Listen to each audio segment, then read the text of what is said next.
Welcome to Death and Aliens, an in-depth look at horror and sci-fi TV from two cousins who vaguely know what they're doing. I'm MK. And I'm Monica. We are talking about Season 1, Episode 4 of Hemlock Grove today, In Poor Taste. I don't really know what the name of the episode has to do with the episode. Yeah, that doesn't make much sense. So far, I've been able to figure all of them out except for this one. But we actually watched the episode together for the first time today. It was, again, released on April 19th, 2013. It was directed by David Semmel and written by Sheila Callaghan. David Semmel has directed like an F-ton of TV. He was nominated for an Emmy for the pilot episode of Heroes, which he lost to The Sopranos, but like I don't think anything beat The Sopranos in the Emmys in the 2000s, like ever. So not really anything I can complain about there. But he did direct three of my absolute favorite episodes of American Horror Story. He directed the 2 Halloween episodes in season 1, and it was, I think, what was the name did you write down the name of the other one? It was The Origin of Monstrosity, I think it was like Zachary Quinto's first episode in season 2, maybe. So he directed both of those episodes, which me already seeing both of those episodes, and she hasn't seen those 3 episodes, and she hasn't seen American Horror Story yet. No. Some really good hope, because his directing, and when it came to and how he portrayed the Halloween episodes in season 1, and how that trope of how the spirits can only leave the ground that they are on. That's probably the writing, not the directing. But also the visual effects is also beautiful. Yeah. But so he did some work for Heroes. He obviously did those American Horror Story episodes she really likes. He also directed a ton of stuff with he directed a couple of episodes of Buffy and a couple episodes of Angel, and then he directed like half of a season of Dawson's Creek. So I'm into it. Mm-hmm. And then the author, Sheila Callaghan, actually doesn't have a huge television credit list. I don't know the words in English that I'm trying to say. But she's a very well-known playwright. Her list, in the modern era of playwright, her list of plays that she has published are super, super long. She's most famous for the play Women Laughing Alone with Salad, which came out in 2014, so after this episode, but very good play. Most of her television credits before this show were from United States of Terra, which is not horror, but it's a very, very good show about mental health awareness and stuff like that. And so I trust her writing skills. Plus female writers in horror, am I right? Hell yes. Hell yes. Come on, boo-boo. Come on. We have a guest appearance from the dog again today. We might get some water. He's laying down now. He just, my bed's so high, and he literally is this big. It takes him forever to bed. But say hello, boo boo. Do you have one of those little ladders for him? No, he can jump it. It's just he needs some encouragement. He needs some confidence boost. So I'm come on, boo boo. And he goes, okay, and he jumps. Okay. He's 11 years old as shit. So I give him props. So our Netflix intro to the episode, our Netflix blurb says, Letha's interest in Peter takes a turn. Chasser and Sworn's investigation hits a new low, while Roman and Peter stay one step ahead. Now, before we even turned on the episode, we had some questions. Because first of all, Letha's interest in Peter taking a turn would give you the assumption that there was something to start with to then turn from, which there wasn't. They literally, the only time we seen Peter was when Peter was eavesdropping on Roman having sex with a girl in the bathroom. Yeah, when that awkward moment when he was like, no, this is exactly what it looks like. That's literally the only time they'd spoken to each other. So I don't know what turn they're taking. She's not giving him dirty looks in the hallway anymore. Maybe. And then the other thing I have a problem with is this idea that Chasser and Sworn's investigation hits a new low. Because that would imply that they ever got off of the bottom. And since so far their only investigation has been asking a teenager if he's a werewolf, I don't know when they ever left low. Oh, that's why I told you, I said that's probably why they met a new low, because like, wow, now we have even more shit that's not going to make absolutely any sense to any court system. So I was very torn before the episode started because I was like, okay, great writer and director, promising outlook, terrible episode plot. Yeah. But I actually really liked this episode. Yes. I was going to. This one was definitely better than episode 3. 100%. There's more interesting to talk about. There's more development between characters that I think is something that should have been cemented, I feel like, in the last episode. But we were introduced to new characters out of fucking nowhere. Right. And while both of those characters played at least some point in this episode, I don't know that we needed I think that they should have been introduced. If like episode 2 had introduced Destiny and then episode 3 introduced Clementine, I would have been more okay with it. But like having 2 giant characters introduced at once didn't leave a lot of room for story. But this episode, I think, fixed that. So we start with Letha laying in the hammock outside Peter's trailer. Just vibing. She's just sitting there, her hands up. Listening to the train whistle. Looking at Roman's house from Peter's backyard. Talking about, I wonder if he can see us. I never thought to think about who lived in this house before. And Peter is topless and is reaching into like a weird pile of moldy fruit. And I literally wrote, well, this is a dream. Just don't know whose yet. Then Peter starts touching her leg and lifting up her skirt and talking about the wettest place in the world. And I got real uncomfortable. And then she woke up moaning on the school bus. That, mind you, Peter is on the school bus. Yeah, and he's staring at her. He like looks at her with like, you okay? And then he goes like, but I know what you were thinking. But does he? I don't think he knew that it was about him, but he's like, oh yeah, this girl just had a wet dream right now on a fucking school bus. Yeah, but I don't think he knows it was about him. No, I don't think he knows it's about him. I'm just saying, like, he's like, I know what's up. Also, how could he possibly know it was about him? True, they've never spoken, except for one. Literally, them in this episode to each other. In this episode, they get introduced. Yeah. Okay, so that is everything that happens before the credits, which I appreciated that. It was one scene. It was short. It was to the point. It was a dream, which has become a very common theme in this show of people finding things out or understanding things better through dreams. And then it went right into the credits, and it didn't try to tell us a whole ass story before the credits. So exactly, which I enjoyed. A+. A+ for that.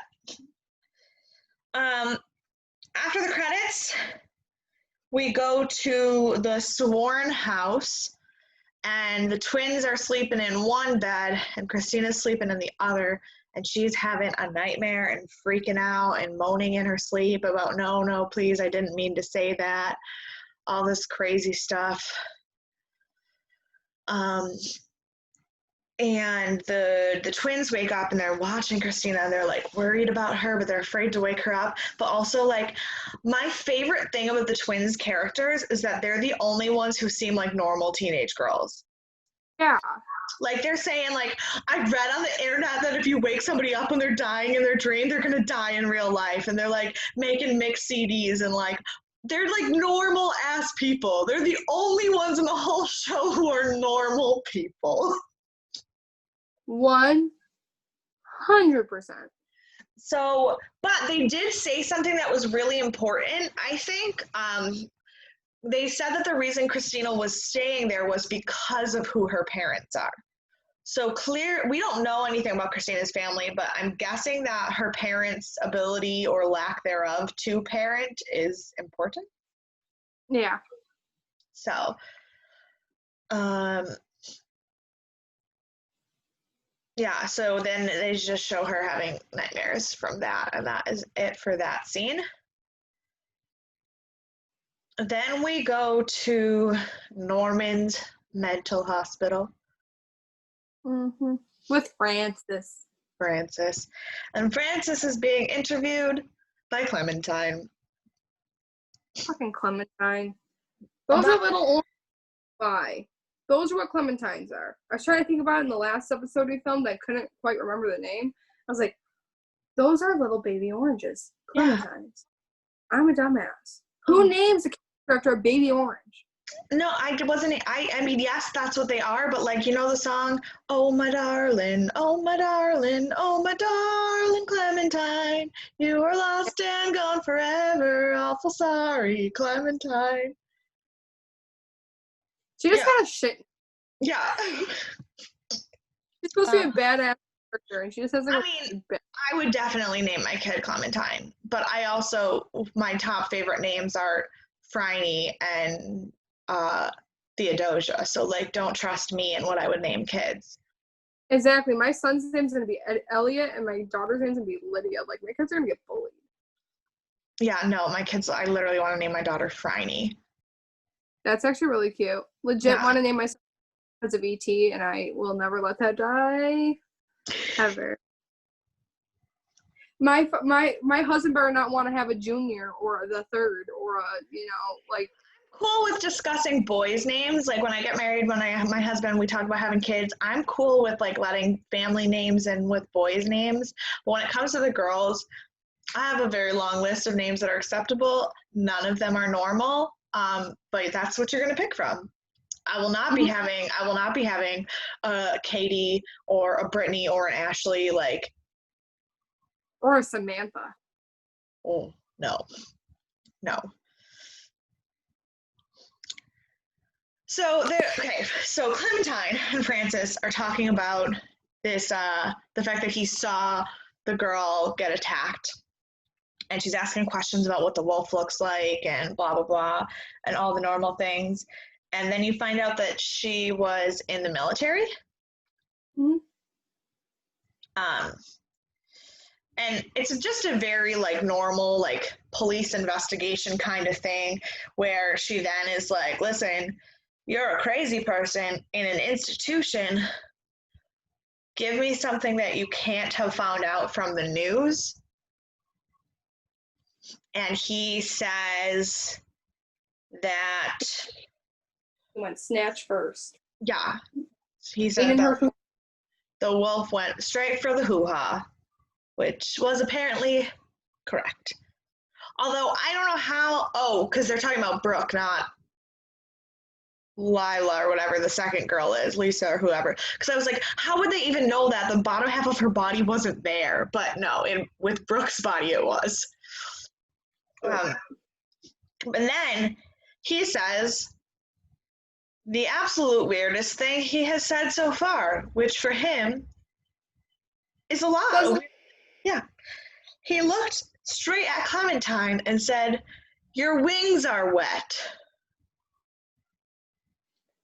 I'm assuming he might know about her lesbian affair when she's part of the church.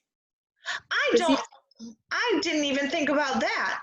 I think that is him pointing to her being another supernatural creature, which is what I've thought the whole time.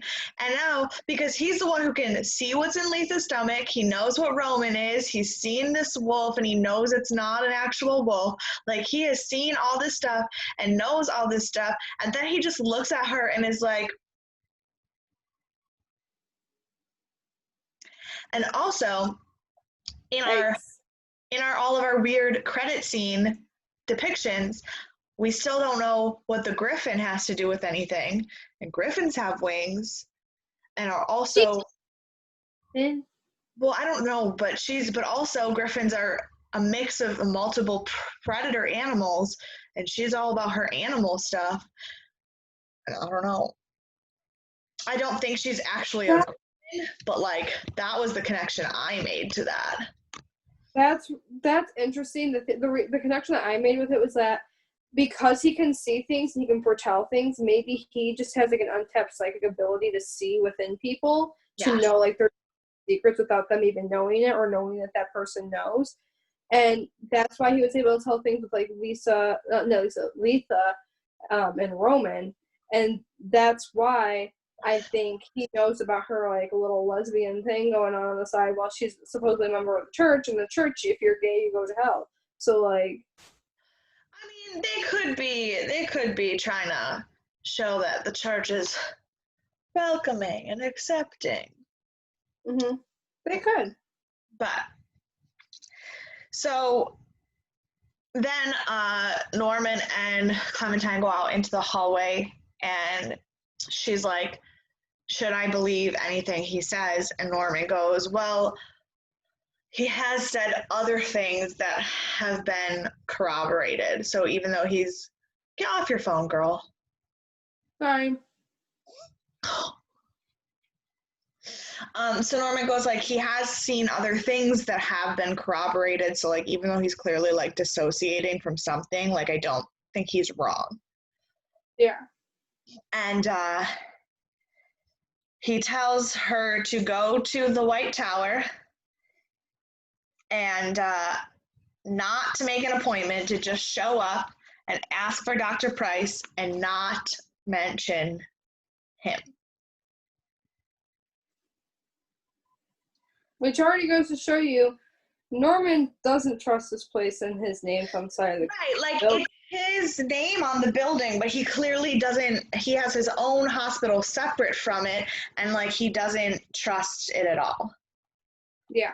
So, then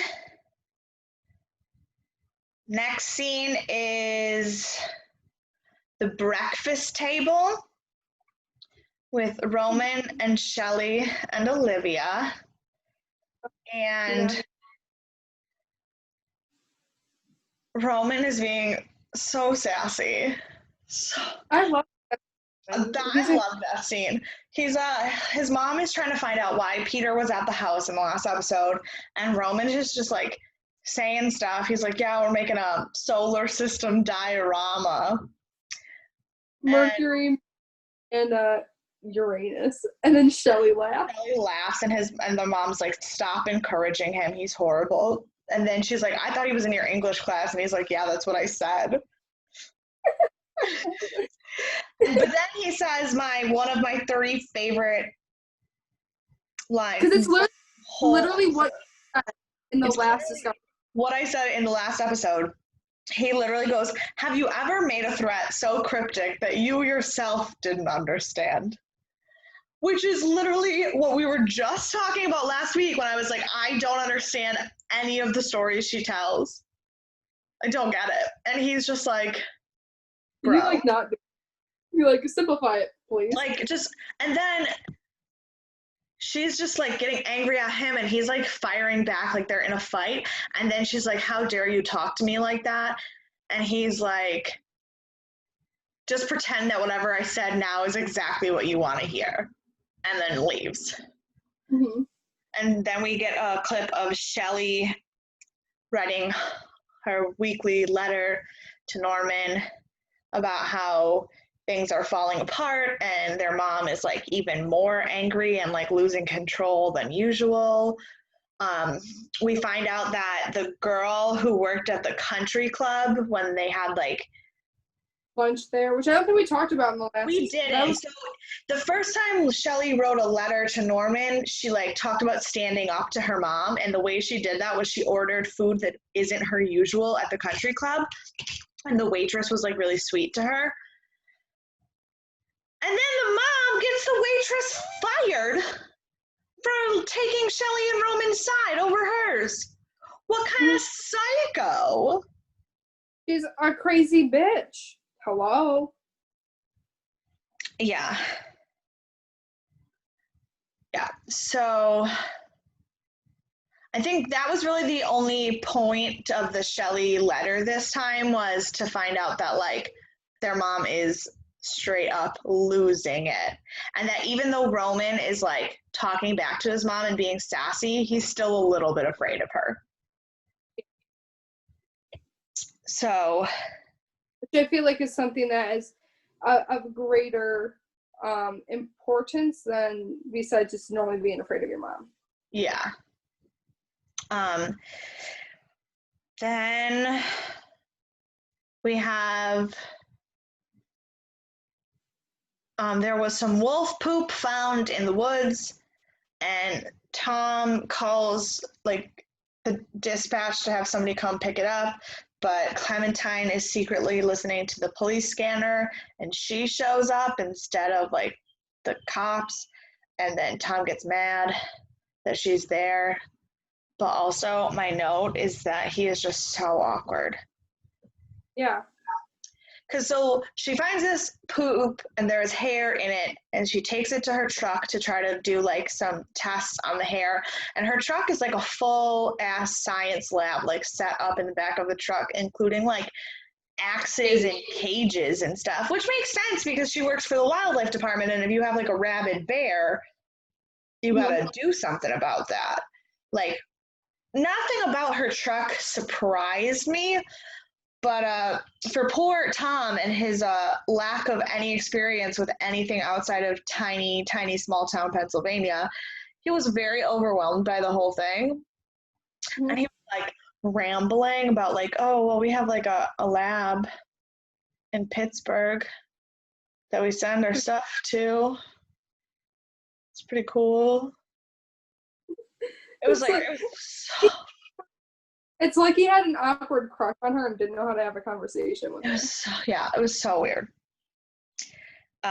Next scene is back at the Godfrey house, and Olivia is looking at her little vial from that first episode, and it is almost empty, and so she decides not to put it in her eyes, but then she's hearing stuff and like voices in the room, so she does put it in her eyes. And then it's like empty. Mm-hmm. And then she goes and is like, it's like a erotic scene. Like she's just kind of chilling there. She's putting some shit on her lips. Yeah, it's weird. And then she goes like this. After she puts it in, and then she's like doing like some weird shit like this. Yeah, she was kind of trip when you drop this shit. Right, like she seemed like a super like a drug addict in that scene. And then they show her at the general store, like, stalking Linda. Mm-hmm. And Linda... shoplifts a little a purple nail polish into her bag. Yeah, so she's... And then Linda ends up going up to Olivia, because Olivia's looking at the magazine racks, and she's saying some stuff about how the magazines are influencing like girls to be skinny and try and please men. And then there's like a little bit of an awkward silence. Then she goes like, if you want it, you can just ask for it. Yeah, she's like we're the only things holding ourselves back. How hard is it to ask for what you want? Yeah. To which Olivia goes, that whatever shade of purple it was isn't even your color, and storms out of the store. And I literally wrote, well, Linda knows Olivia needs the vial, but Olivia is a bitch. So then we go to school, and it's the end of the school day, and Roman is driving Peter and Shelly. He's driving Shelly home because his mom told him he had to, and he's driving Peter home because he always drives Peter home because they're BFFs. And then he runs into Letha and he's like, "What are you doing? Like, where are you going?" She's like, "I'm getting on the bus." And he's like, "Godfrey's don't ride the bus." All right, sorry for the technical difficulty. We were discussing our ragtag bunch of misfits. That's where we were. So, first of all, they're just like, Letha and Roman are walking over to the car, and Peter's like juggling and talking in a British accent and making Shelly laugh, and they literally just like look like a bunch of circus clowns, like all four of them. It's just a hot mess. Even Roman calls them a circus. Yeah. And so they all get in the car, and Roman is fishing for some information. He's trying to get Letha to talk to her dad to find out some more info on Francis, because they think that he might know some stuff that will help them. And she's like, "Why are you guys asking all these questions?" And Peter just goes, "Yeah, we're hunting for the demon dog." And she was like, "Are you guys crazy?" And they're like, "Yeah, so what?" And referring to it as a him, and she's like, guys, like, it's an it. What the hell are you legit talking about? Because at this point, she has zero clue of anything. She doesn't know anything. And so I'm like, Shelly's just laughing in the backseat. Shelly is cracking me up. But Peter's just like, he's sitting like this in the back. Because she's too big for the car. And then, so Peter's like, "Yeah, like, we're gonna hunt down this dude. We think the demon dog's really a person who's also a werewolf, and we're just gonna find him." And she's like, "What are you gonna do if you find it?" And they were like, "You're gonna do something to the pound." Roman had the line in that scene. He's like, "What anyone else would do, sweetie? Take him to the pound." Yes. And then she was like, "Can I ask you why?" And Peter just goes, "Nope." Like, don't just do what we ask. So then they get to Peter's house to drop him off, and Roman gets out of the car after Peter, and he's like, "Why would you tell her that?" And Roman's like, and Peter goes, "Literally, it is way better for them to think that we're insane than to think that we're up to something." Like, he doesn't say insane. He uses the R word, but he's basically like, "I'd rather somebody looked at me like a retard than a crazy person. Like, if I'm dumb, then I'm dumb, but if I'm hiding stuff, it's way different." So then they plan to meet at the midnight. To go to a place that has it been disclosed yet? No, we have no idea what they're doing. We know is that they're bringing the shovels and they're meeting at midnight. Yes. Well, Roman's bringing the shovels. Peter says, "I'll bring the rest," but we don't know what the rest is. We don't know what the rest is. Then Peter goes inside and he's getting all his stuff together, and his mom's trying to like talk to him, and she's telling him that Olivia is out of the stuff that Vince sold her, and Peter just goes like, "Why don't you just give it to her then?" And she's like, "That wouldn't be any fun." And he goes, "Well," and she's like, "I thought I was going to make something fancy schmancy for dinner tonight." And he's like, "I'm going out." And she just goes, "I know." And she and I literally wrote, Linda knows everything, bro. Like, every time Peter's about to tell her something, she already knows. Yeah. So, I don't know. Then we go to Godfrey Institute, where Shelly is having a doctor's appointment with Dr. Price. We find out that Dr. Price is trying to buy Norman out of the company. Yeah, it's by a company called Lod, yeah, something. And they're trying to buy Norman out of the company. And he's doing a checkup with Shelly.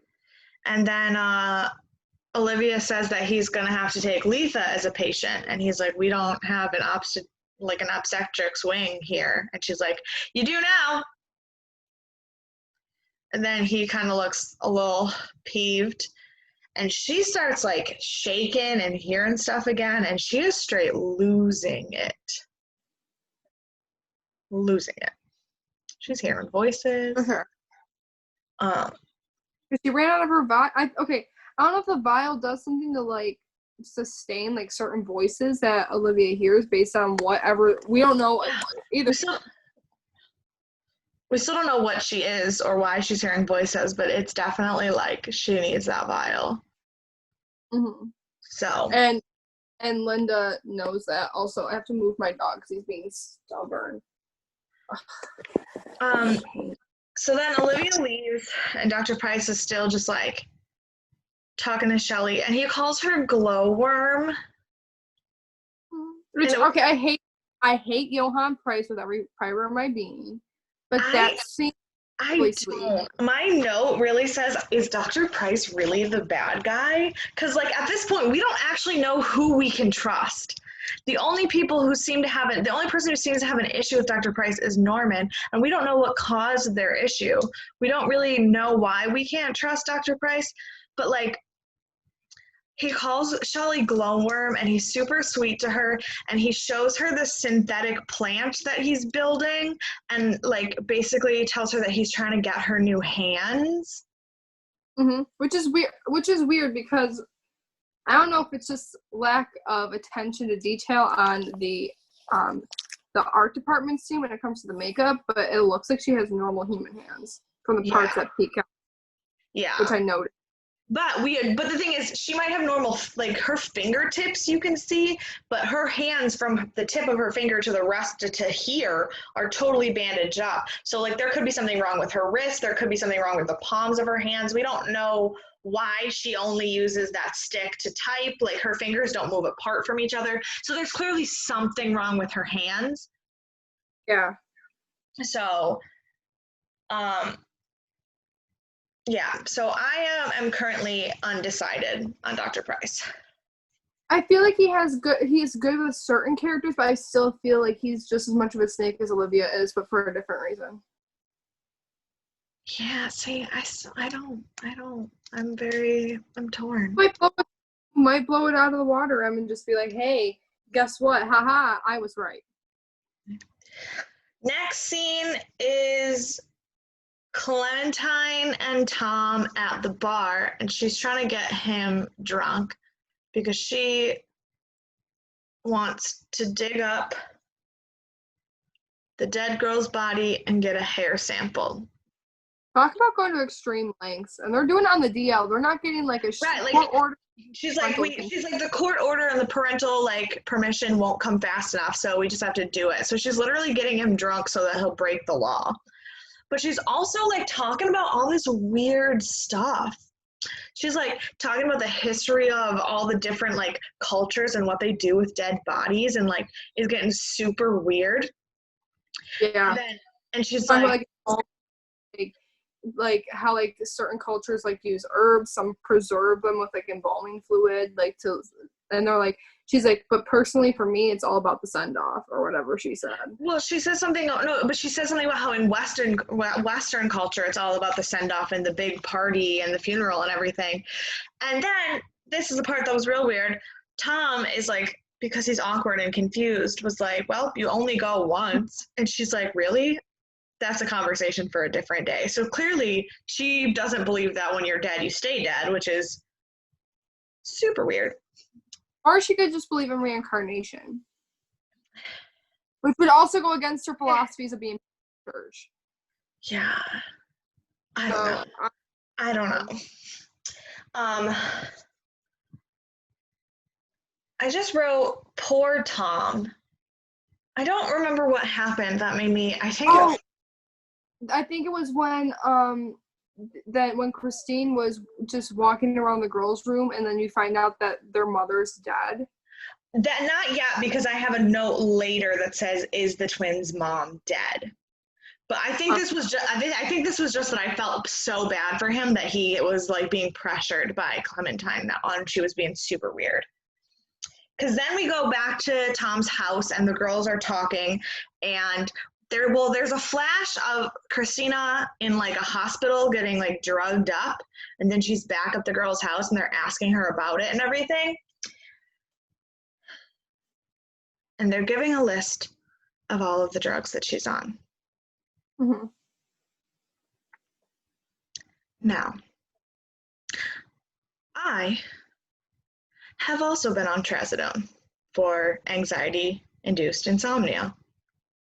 You cannot mix trazodone with Lexapro. You can't. It causes hallucinations.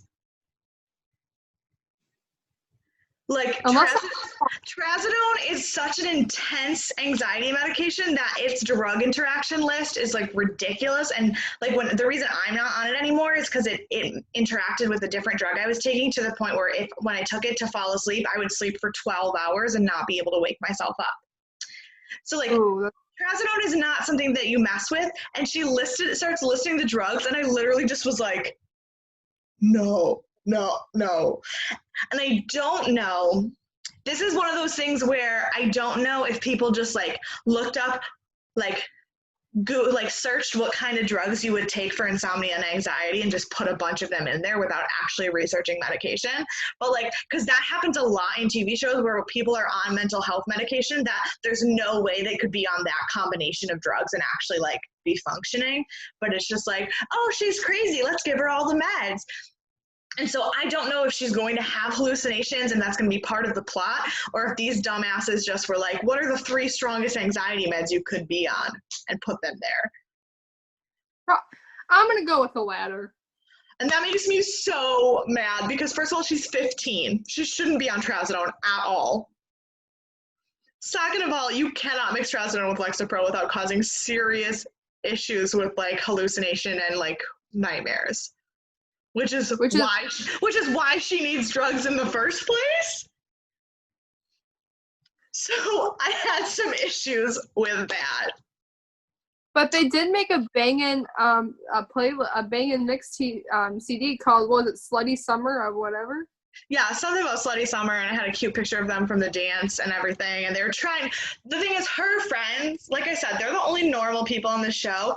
And they come off a little creepy sometimes, but I just think that they're genuinely like 15-year-old girls who are not really sure how to handle all of this weird stuff that is happening.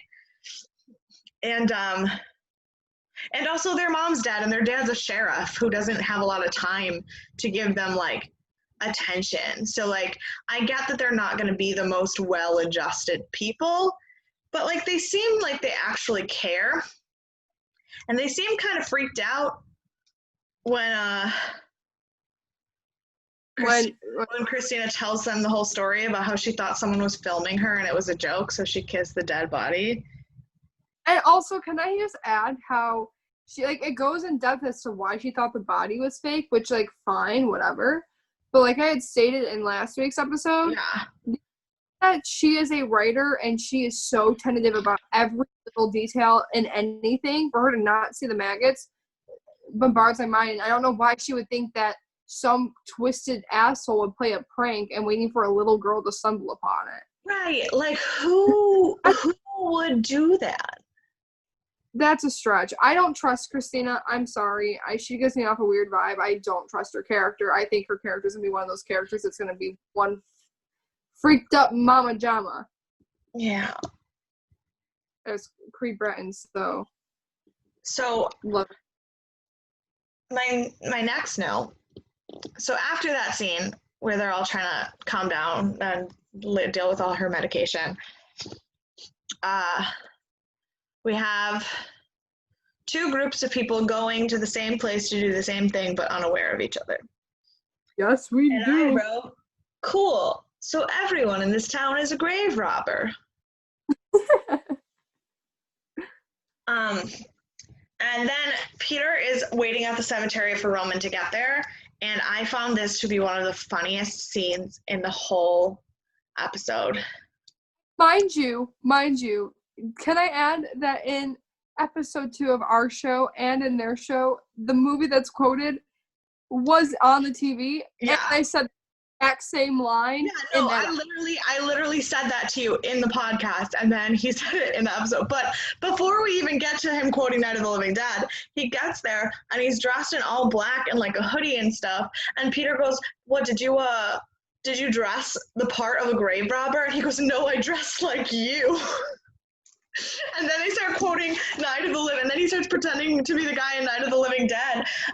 They're coming for you, Barbara. And Peter goes, my other favorite line in this episode, is there like a summer school for serial killers? They have such a good back and forth. I love the dialogue. Like the dialogue between the two of them is so funny. It's like one of the best parts of the show is just their dialogue. Yes, like especially just with one another, not on other like standalone scenes, because the standalone scenes are honestly a lot more heavier than their together scenes. At least. It's funny because what they're trying to do and deal with is probably like the heaviest thing in the show right now, but their interaction is so comical. Yeah.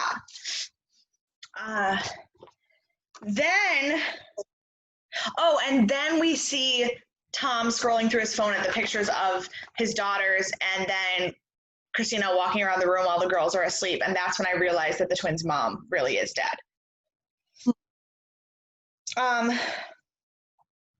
Then we go back to the graveyard where Peter and Roman are digging up the body, and they're talking about funerals. And so they get there, while they're digging, Roman is talking about his dad's funeral.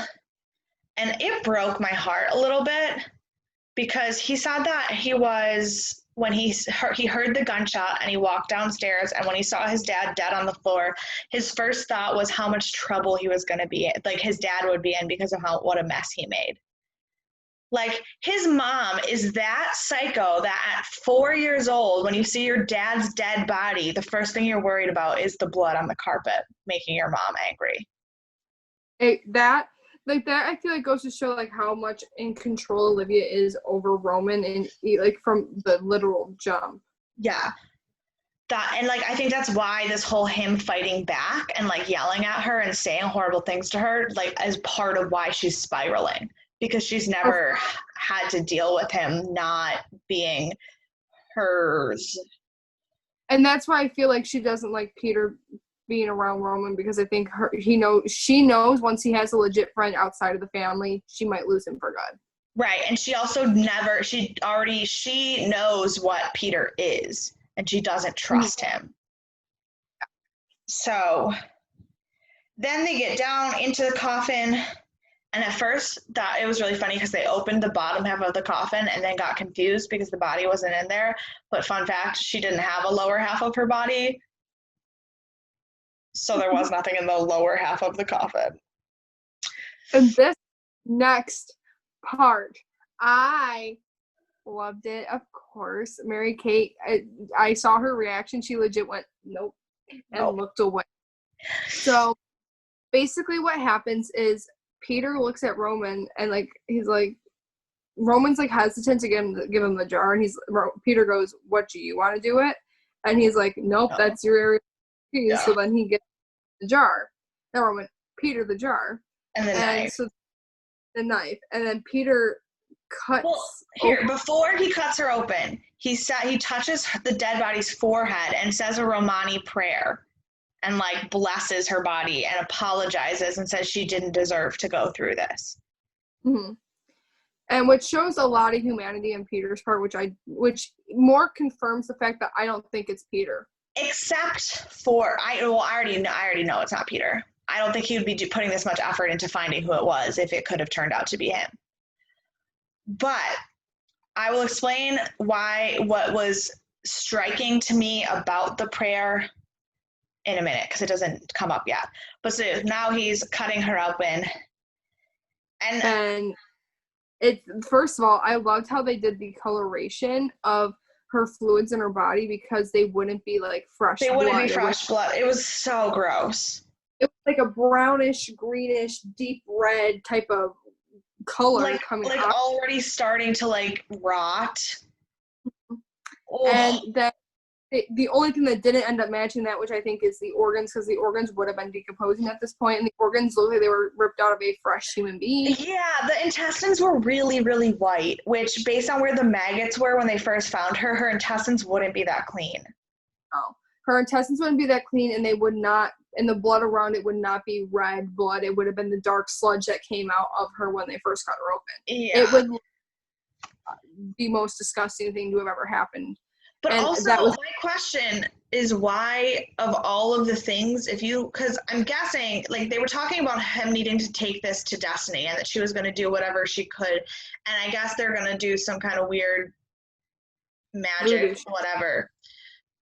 But why the intestines? Like, why not take the heart type of thing? Why not take the heart? Why not take like a finger or something? Like, why does it?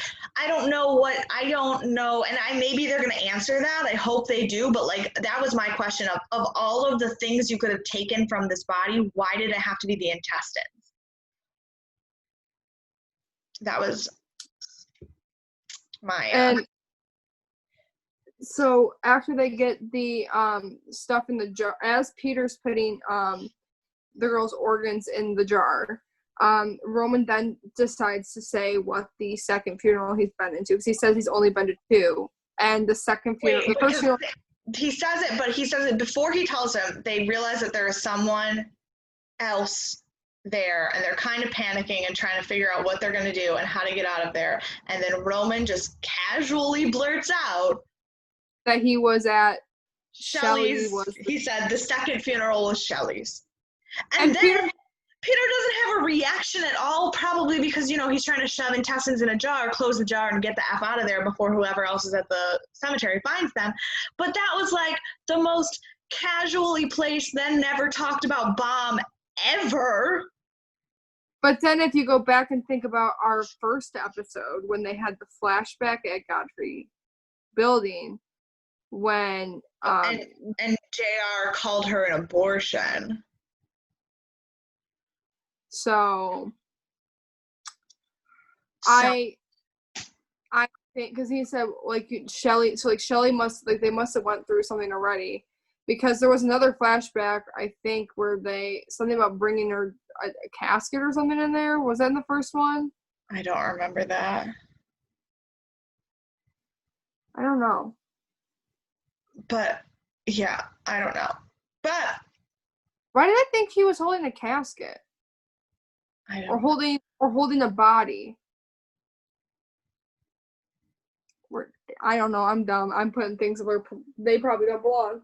But at the same time, it's like to know that Shelley clearly was alive when JR was alive, and he kept unless JR wanted that baby gone, or right, because he said it was the second. He said it was the second funeral, so it means it happened after JR. But like, I don't know. Yeah. So then they do luckily get out of there before they're caught, and the other people who are at the cemetery are obviously our other pair of grave robbers, Tom and Clementine. And Tom trips over a shovel and falls into the grave and lands directly on top of the dead body, and then starts like freaking out. And I just wrote, this is why we don't drink on the job. Yep. We don't. What? And then Clementine does the same thing Peter did, where she puts her hand on the girl's forehead and says a prayer. Obviously in English, not Romani, but she says a prayer, rips a chunk of the girl's hair out, and hops out of the grave and is like, all right, you can call in the grave robbery now. We're done with what we need. And I was like, bro. She, for being a woman of the church, she kind of has no heart. But I found it very striking that they both like respected the dead enough to like say a prayer before they like harmed the body, and that was something that was like very important to both of them. But the way that they did it and their attitude toward the aftermath was very different. Oh, for sure. Yeah. Also, you can cut this out, but I think I know why I thought it was a casket, because I was on one of those stupid fucking fan pages getting the blurb for one of my notes for, I think it was like last week or something, and I saw another flashback scene with them carrying a casket, so it could be a spoiler or something, or it could be from that scene. I don't know. So like, I think it's a spoiler because I don't know. I don't remember that happening. Because it looked the same way as it did in that, and it said it was Shelly, like that's what the thing said, and I was like, oh fuck, like what? Yeah, I don't know. That's probably what happened. So well, it's okay because in terms of spoilers, because my friend won't shut up and I tell him to not shut up, to not talk to me, I do in fact know who the angel is. But I won't say anything. I have a suspicion as to who it is. But I'm not saying anything at all. I'm not spoiling it. I think I know who it is, but I don't want to be disappointed, because if I'm right, I'm gonna fucking kill myself. Okay, so then we have a scene of Francis. No, not of Francis. Of Shelley texting Norman about how she was worried that Christina didn't come to school, and she's worried about what she's like been going through. Mm. And she told Christina to contact Norman if she needed like anyone to talk to about it. And then she sends him like her spiritual quote that has been helping her deal with everything. And the end of the spiritual quote was, "Tonight I have seen the dragon." Which is same thing. That's why I said Francis, because the same thing Francis was muttering. Same thing. Also, I put my curtains up so now people can't look at my bedroom window at night. Nice. Thought. I was like, bro. So then that scene ends. Well, Norman is clearly freaked out. Yeah, and like this quote is something that is going to hold significance, I feel like, in the rest of the series. Oh, for sure. And the fact that I think this is kind of putting Norman's like suspicion of him like being right or wrong, like back and forth, as like, holy crap, he might know what he's talking about, because someone who's completely unrelated to him has just said the exact same thing as he, like, word for word what he said. Yeah, I don't think Norman has ever been questioning Francis. It's more of the fact that he doesn't necessarily want Francis to be right, because he doesn't want to have to deal with it. That too, because how are you going to deal with, like, a demon dog? Also, they had at one point in one of the Francis scenes, and I don't remember which one because I didn't write it down, they showed a flashback to the moment where he was on the road. And it was in the beginning. It was in the beginning, okay. But in that flashback, when he was saying, "I don't want to see that, don't let me see that," he was looking at Letha's stomach. I realize now, like, knowing that after what we learned last episode, I realized that "I don't want to see that" was about her, not about Roman. Yeah. Yeah. Then we have a quick scene at Tom's house. He goes to check in on his daughters, and Christina's like wandering around the house because she can't sleep. And they have a little conversation where she's like, "It's okay that bad stuff happens to me, because like I want to have a life that's felt. All the things that, like, all the bad things that happen to me will just give me fuel to be a better author." And he was like, "Sometimes when I talk to you, I don't know which one of us is the adult." Yeah. I don't have. Next scene, please. Next scene is Peter laying on his couch thinking about his grandpa Nikolai's funeral. And he had said earlier when they were talking about different funeral, like while they were digging up the body, Roman had asked him like what funeral traditions are like for his family. And he said that they have to cut the head off because bad things happen to his people if you leave the head on. And also, Roman said, what kind of bad things? And he was like, the worst kind. This is my theory then. He has to have some form of wolf gene passed down from his mom's side then. And it might just only be dominant in males. But we still don't even know anything about his family. Like, I'm still so... Was Nikolai? We don't know his grandpa, but she always talks about your grandpa Nikolai would be proud of you, and it seems like it's her dad, but we still don't actually know that. True. I feel like his dad's not in the picture for a reason, and because his lineage comes from his mother. Maybe.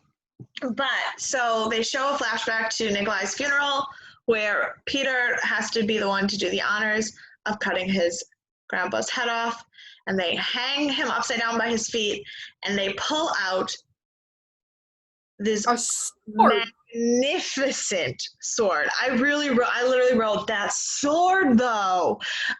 But the reason I think that this sword is not only important because it's a beautiful sword, it is very, and these are because I'm a crazy nerd and I notice these things, the jewels and engravings on the top, on the hilt of the sword are very, very reminiscent of medieval art and this whole Order of the Dragon and the Crusades and everything. I think it is definitely connected. And the fact that when it comes to the effects in this scene, when Peter goes to cut off his head, I will say it's a really good effect. It looks legit. It looks like a real person, the cut and everything. Yeah. Then they had to CGI the blood in the head, which I can understand them having to CGI a head, like kind of, because like you want it to look as you can't just have somebody take their head off and put it on the ground. But then they had to like put like the CGI blood. Like they could have gotten like a dummy or like a green screen type of thing. Like there are ways you could work around it. I just wasn't happy at the close up of the head afterwards. I think what probably happened was instead of doing something like, you could have made ideally prosthetic actual model of the actor's face with blood capsules in the neck that pour out. That's ideal. Best way to make it look real. What they probably did was had a generic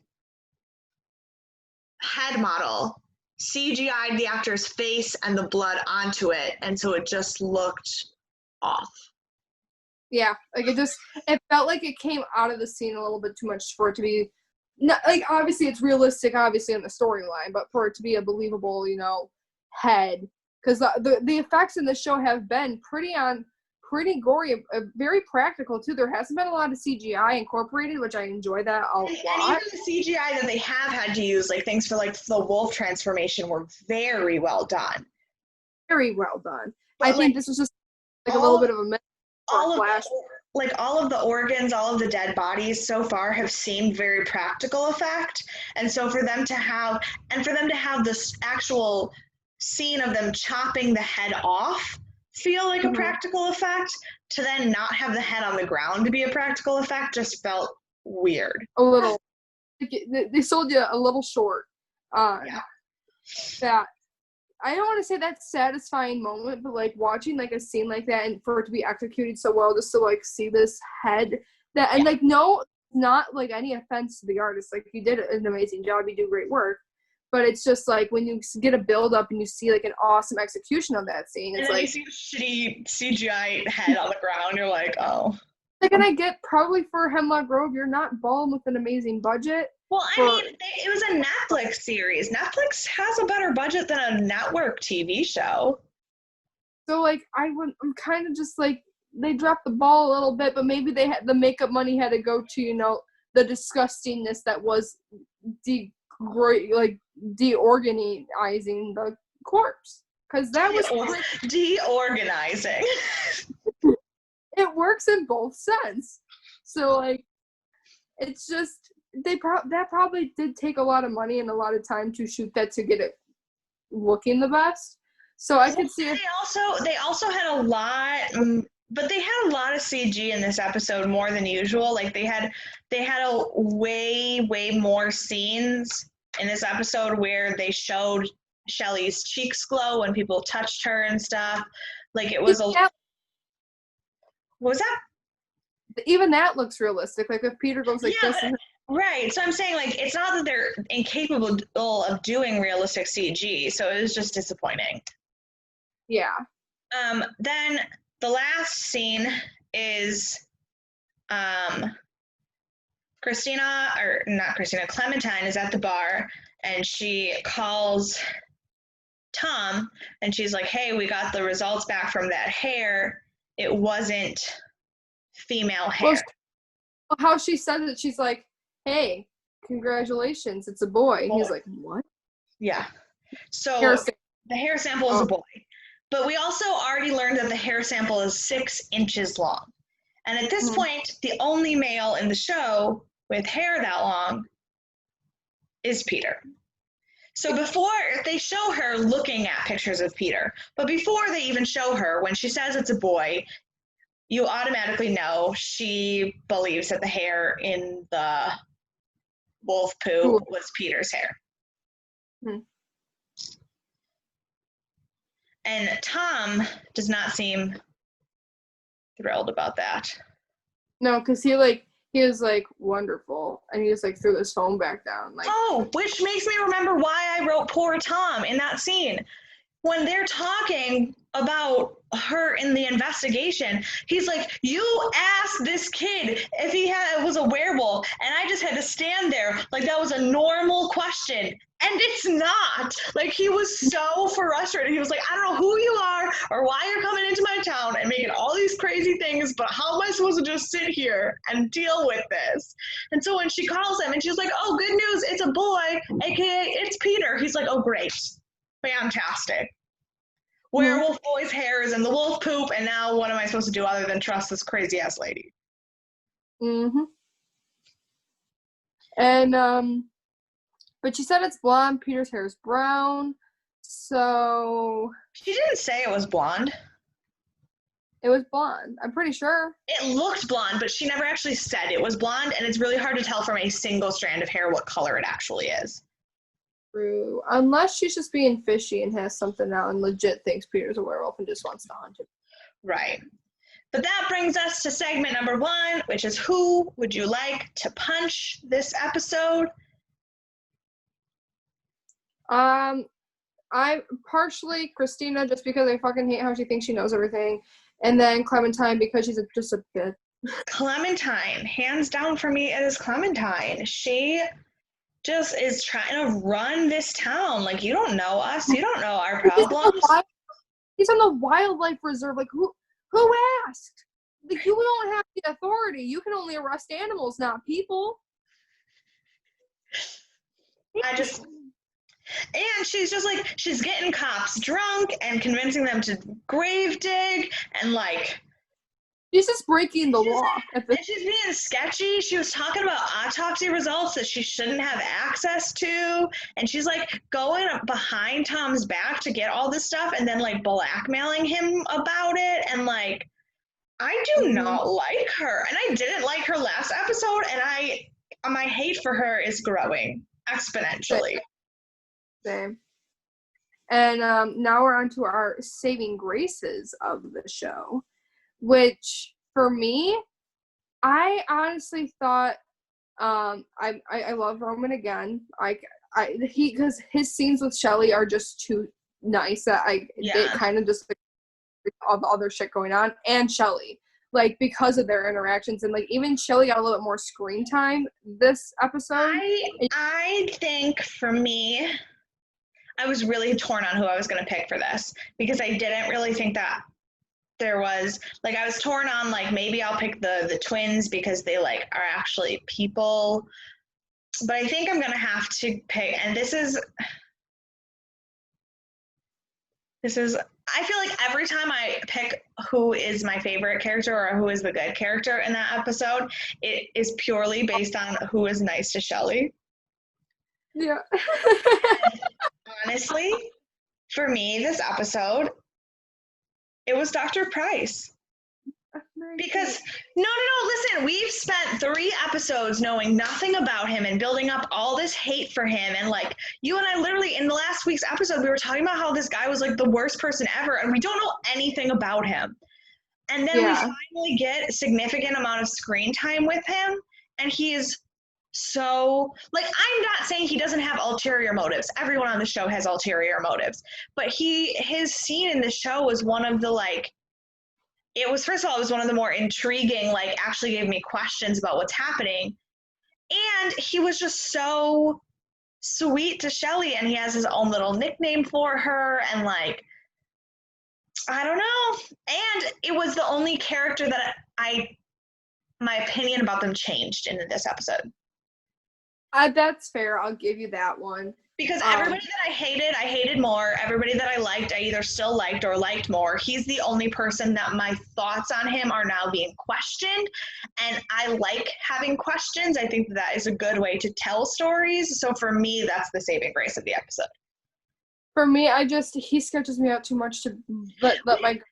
Which is fair, which is totally fair. But I'm looking at it from is anything actually intriguing me? I am depressed. Have I ever told you how much I absolutely hate the internet? Yeah, I sadly have to go on my rant again so that we can have it in the video because it will cut off.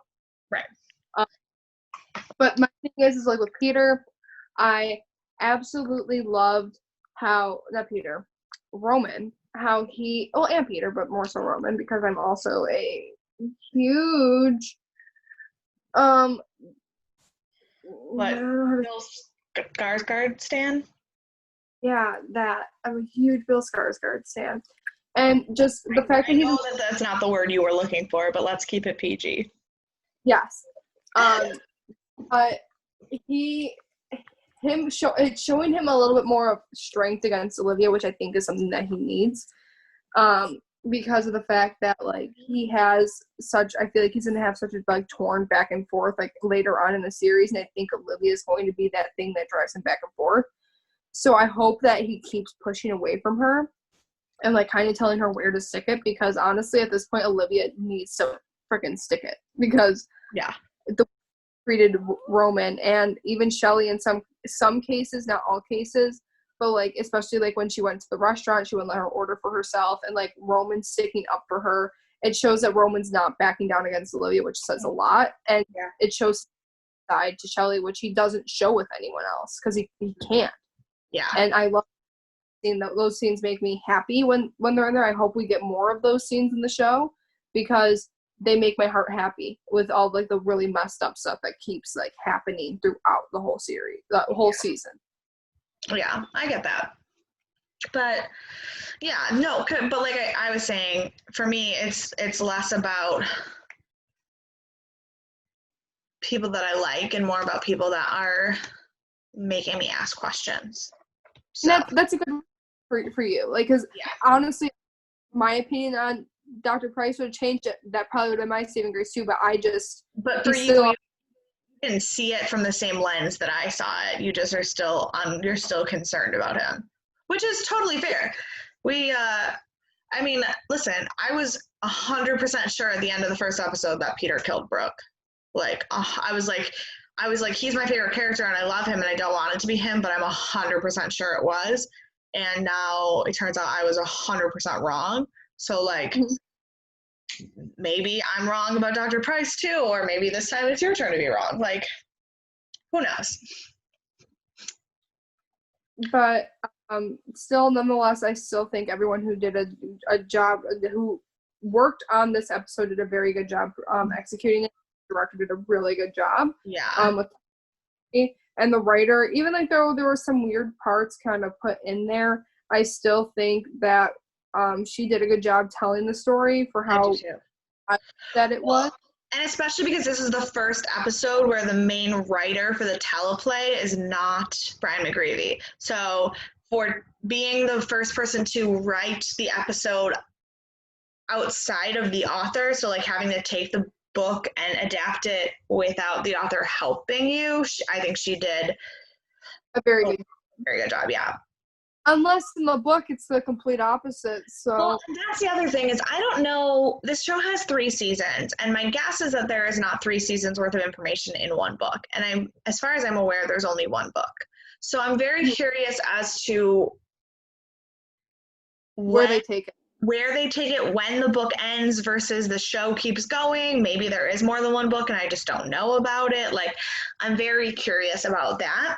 But also, I will say that, like, the plot doesn't seem to be, like, when you have a book to base it off of, you kind of have the plot already there for you. It's just a matter of the structure of it. And it's a matter of giving the characters things that are, like, likable. Like, if you look at, like, Game of Thrones, for example, which I know you haven't really watched, but in Game of Thrones, there's obviously, like, this is the 5th book. So there's no lack of material for the character development, but the way the characters are written on the show and their personalities and their dialogue is sometimes very different than how their characters are portrayed in the book, because the actor wouldn't fit that way, or the changes that they had to make for the show mean that the character probably wouldn't say something like that and stuff like that. So when you come in as a writer who's adapting rather than writing a brand new screenplay, I think for me, where I can tell skill is in character repartee and dialogue between characters. And the dialogue and the, like, back and forths in this episode were some of the best so far. They were so good. And you can tell that Sheila, that's her name, right? Sheila? You can tell she is someone who writes, like, when someone writes a play rather than a novel, like, you have a lot more dialogue heavy stuff. Like, obviously you sometimes write in set or stage directions or stuff. Some authors are very, very particular about stage directions in the script versus others who just write out dialogue. But, like, a play, basically the text of a play is only dialogue. So I wasn't really expecting the dialogue to not be great, but the fact that the story flowed and the pieces going where they went together, like the order of the episode, I thought was really, really well done. It was one of my favorites so far. Definitely. I think it is my favorite episode that we've seen so far. It moved the story along quickly without leaving you with too many questions, but answering just and you, like, still, like, on the edge of, like, oh, maybe. It leaves you asking questions, but questions that you know are going to be answered, not like, but why would this character do this? Because that's completely out of the realm for them. Like last episode when it came with Christina. Yeah, for sure. It kind of got explained this episode, but it still makes zero sense for her personality for that to be her reasoning behind it. But I think they just are having a hard, I think there's just, like, a lot that we don't understand about Christina, and I don't know if there is gaps in understanding because we don't have the right kind of character development, or if there's gaps in understanding because they're half-assing writing her character. And that it sucks. But, like, regardless, I don't like her character. Yeah. I don't. Her character, she's on a radar for me. I feel like, because the fact that she's, like, over here throwing Peter under the bus, like, oh, he's a werewolf, and you're telling a Fish and Wildlife Service lady that he's a werewolf, like, it's a believable thing. Right. Like why would... But, like, also, he is very, she's very, like, she's having a lot of regret about doing it, which makes me wonder why she did it in the first place. Exactly. But hopefully those questions will all be answered within the following weeks of us filming this show. Just for shits, I did look at what the trivia is, and it is the same thing as last week, where 2 of the actors happen to both be in Battlestar Galactica, and that's all the trivia we get.